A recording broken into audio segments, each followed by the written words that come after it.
Sa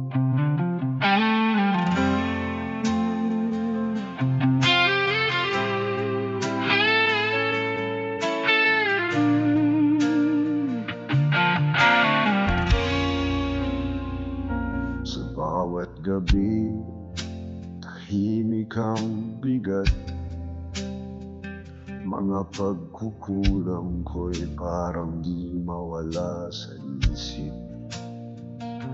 Ngunit ang lingid kong pagpupunyagi ay naging anino lang sa araw-araw na buhay mo.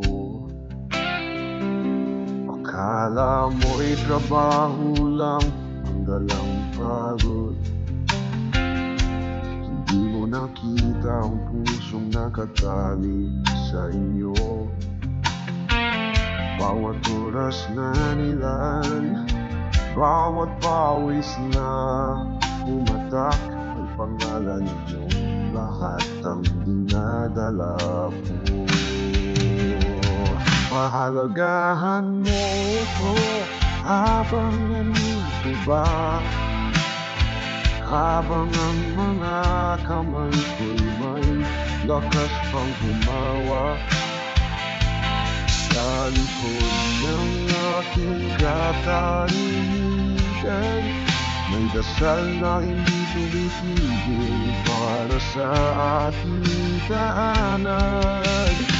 Pahalagahan mo ako, huwag niyong hintayin pa ang araw na ang aking piling ay naging alaala na.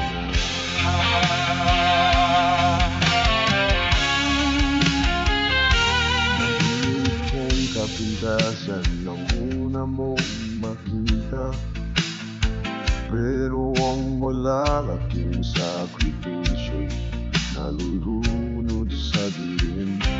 Di ko sinasabing ako'y perfecto o banal, basta't sa gitna ng unos, hindi ako bumitaw. Kung minsan napapagod, sa sarili ko'y tinatago.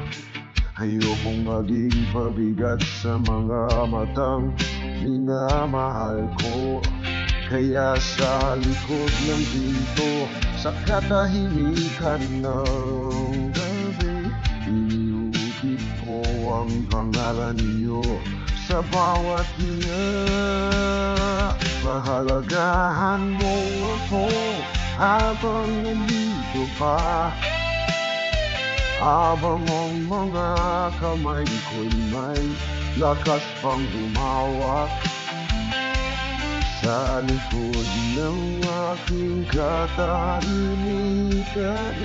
May dasal na hindi tumitigil para sa ating tahanan.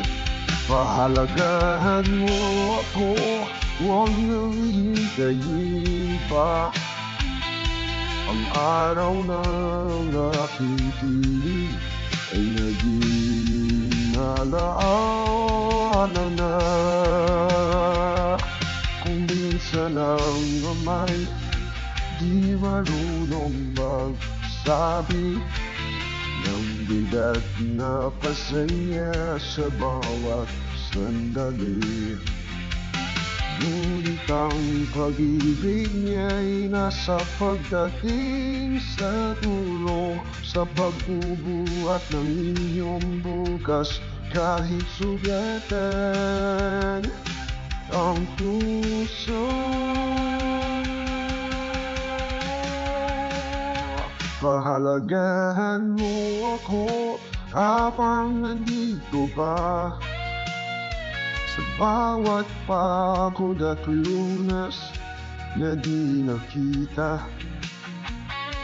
Kung ang mundo man ay maingay at mabilis, ang dasal ko'y manatili kayong ligtas at masigla. Pahalagahan mo ako, yakapin ang sandali, Dahil ang ama'y minsang tahimik, pero buong buo kung magmahal.